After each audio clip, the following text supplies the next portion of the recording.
Começamos mais um vídeo da série de vídeos do Masterclass do Neil Gaiman. E agora a gente vai começar no episódio 8 das aulas dele. Pra quem perdeu os outros, já tem 2 vídeos que cobrem do primeiro ao terceiro episódio, depois do quarto ao sétimo, não é isso?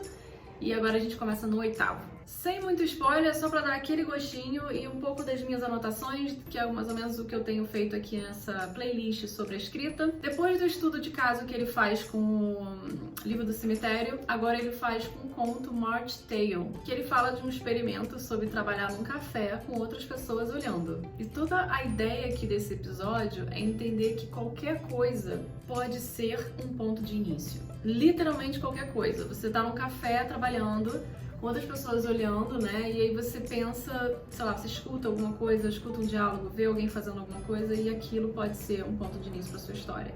É realmente qualquer coisa. Você pode também expandir a sua narrativa se você achar que não é o suficiente, né? Que aquilo não é o suficiente para contar uma história, que um conto não é suficiente para abordar aquela ideia. Mas aí você tem que saber também que se você fosse aventurar num livro, num romance, ele precisa ser mais perigoso. Os conflitos precisam ser maiores. Você não pode entregar tudo de uma vez, porque a narrativa não vai ser curta, você vai ter mais tempo para desenvolver a sua história, os seus personagens. Essa divisão entre expectativa e entrega, né, que você tem que gerar no leitor, isso a gente conversou bastante lá com a story do Robert McKee, é bem mais complexa, né? O buraco é bem mais embaixo quando você está falando de um romance, uma narrativa de romance, e não uma narrativa de conto. Esse experimento foi bem legal, assim, eu recomendo assistir esse episódio. As coisas que o Neil Gaiman fala, cara, você fica assim... Ai, gente, eu realmente sou muito apaixonada aqui. 9. Diálogo e personagens. As pessoas se referem a diálogos e personagens como se elas fossem 2 coisas diferentes na história. Mas, na verdade, segundo o Neil Gaiman, são como 2 pernas que vão fazer com que a história ande. Para ele, um bom diálogo faz a história se mover e um leitor ser movido. E realmente as pessoas não têm como falar como elas mesmas, assim. Não dá para fazer um diálogo perfeito como seria na vida real, que sempre vai ter um floreio, alguma coisa. Você tem que ser mais objetivo, você tem que cortar aquelas partes chatas de respiração, de gaguejo, de pausa, a não ser que tenha a ver com o personagem. Aí, beleza, você bota um pouquinho para ilustrar a identidade daquele personagem, mas não é de forma exagerada, não é exatamente igual como a gente vive. E aí é nessa hora que o Neil Gaiman fala que entrevistar pessoas na vida real é um bom exercício para praticar. E quando você vai escrever sobre a entrevista, né, quando você vai dar a resposta da pessoa, você aprende a ser econômico e ao mesmo tempo mostrar a essência e a identidade daquela pessoa. Mas para isso você tem que ouvir de verdade seu personagem, conhecer a história dele, confiar nele. Você tem que deixar que ele ganhe liberdade. É muito curioso que quando eu falo às vezes com amigos autores, que algumas pessoas tentam direcionar muito o que o personagem está fazendo. Oi, Nala. Ela chegou. As pessoas tentam direcionar muito o que o personagem está fazendo e não confia, né, no que ele está fazendo, porque quer que termine daquele jeito que você quer construir aquela cena. E aí você não dá liberdade o suficiente. Ele não tem como ser criativo. Você não tem como ser criativo. Você vai derrubar tudo nela. Não. E deixar que o personagem esteja livre pra fazer o que ele quiser é meio esquizofrênico mesmo, é insano. Eu sei disso, todo mundo sabe disso. Mas é uma insanidade controlada. Vai.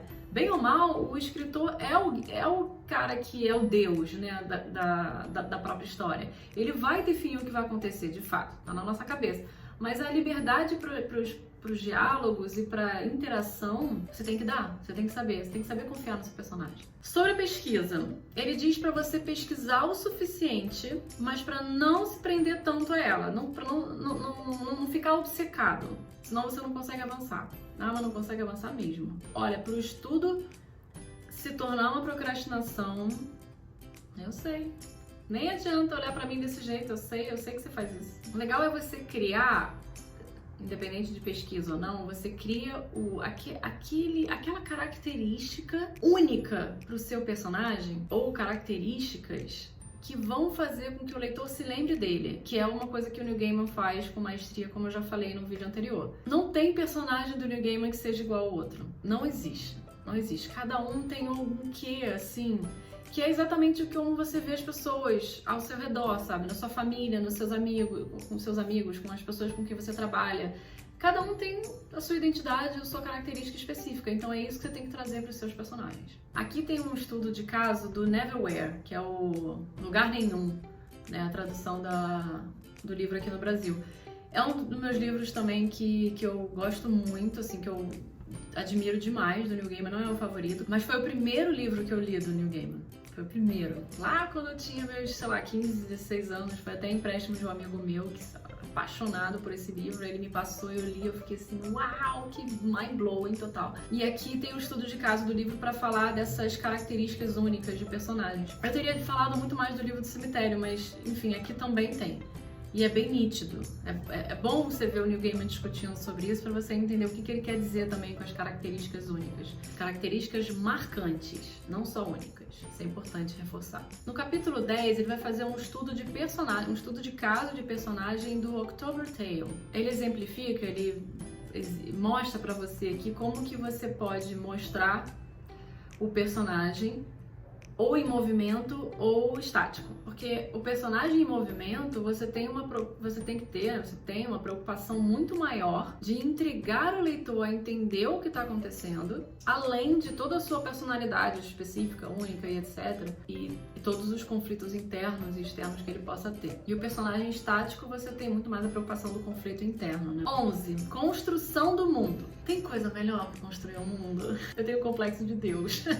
Adoro. Cara, é sério, a gente é Deus. Nós somos deuses. Mundo ruim ou mundo bom, com talento ou sem talento, não importa. Você pode matar pessoas e você não vai responder pelos crimes. Eu garanto que a gente teria uma taxa muito menor de assassinatos por aí, de mortes e de crimes em geral, se a galera gastasse mais tempo de vida escrevendo, matando gente na escrita, no papel, em vez de se preocupar em se estressar na vida real. Fato. E isso vale pra tudo. Xinga quem você quiser num diário, crie cenas onde essa pessoa cai num bueiro e corta a cabeça e quebra não sei o que.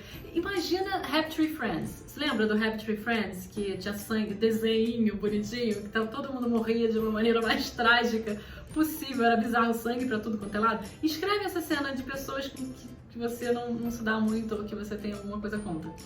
Faz isso. Eu te garanto que você vai ficar mais zen e a pessoa vai ficar mais zen depois disso. Vai por mim. Neil Gaiman fala que para você criar um mundo mais plausível, você precisa primeiro olhar para o seu mundo. Lugares que você já conheça, que você já tenha visitado, que você experimentou através da ficção. Porque você precisa entender as necessidades de um mundo para poder criar um.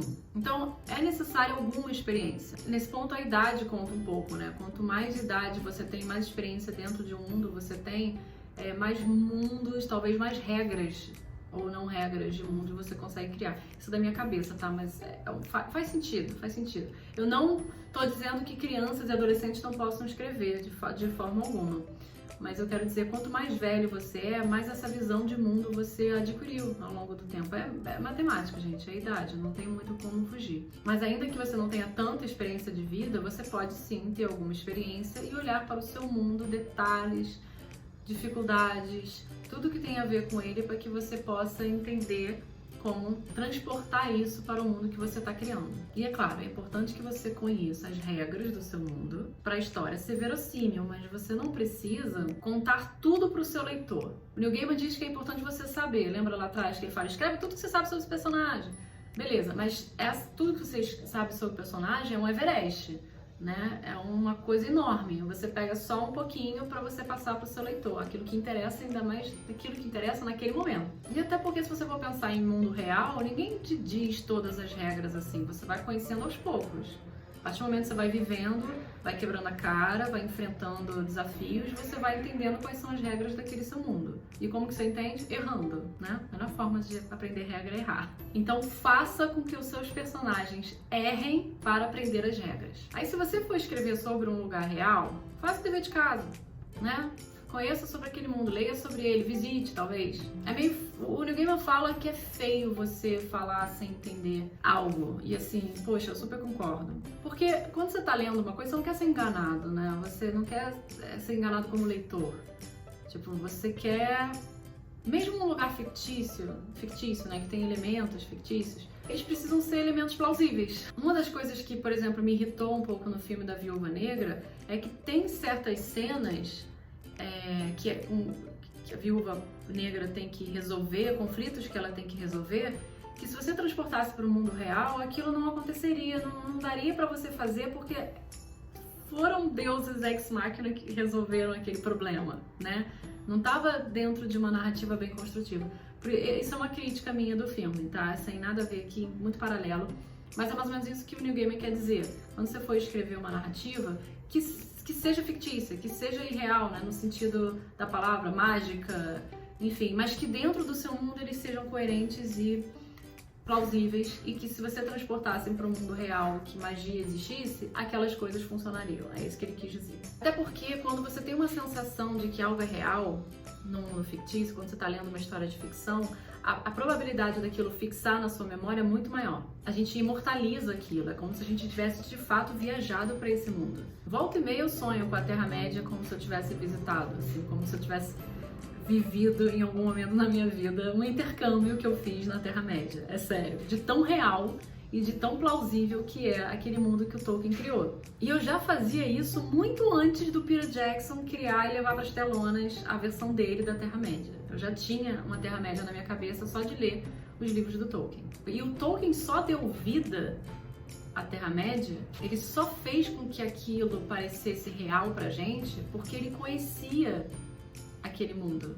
Ele tinha estudado o mundo medieval, o mundo, os deuses nórdicos, mitologia nórdica, todas as mitologias que você possa imaginar, porque ele estudou tudo aquilo. Então ele sabia como criar o próprio mundo com as próprias regras, se inspirando nessas mitologias, nesses outros mundos que ele já conhecia, que ele já tinha estudado. Então faz toda a diferença quando você conhece algo. Mas, só para fechar aqui o vídeo de hoje, lembrando que pesquisa tem que ser moderada. A gente não pode transformar a pesquisa em procrastinação, porque, como eu falei, um pulo, uma linha tênue entre pesquisa e procrastinação, que todo escritor conhece muito bem, que eu sei, a gente tem que evitar. E esse barulho no fundo é a minha gata brincando com alguma coisa que ela deve ter derrubado no chão. Provavelmente foi o imã de geladeira que ela tá de olho e quebrando o tempo todo. Vamos ver agora. Eu vou lá ver. Beijo. Fui!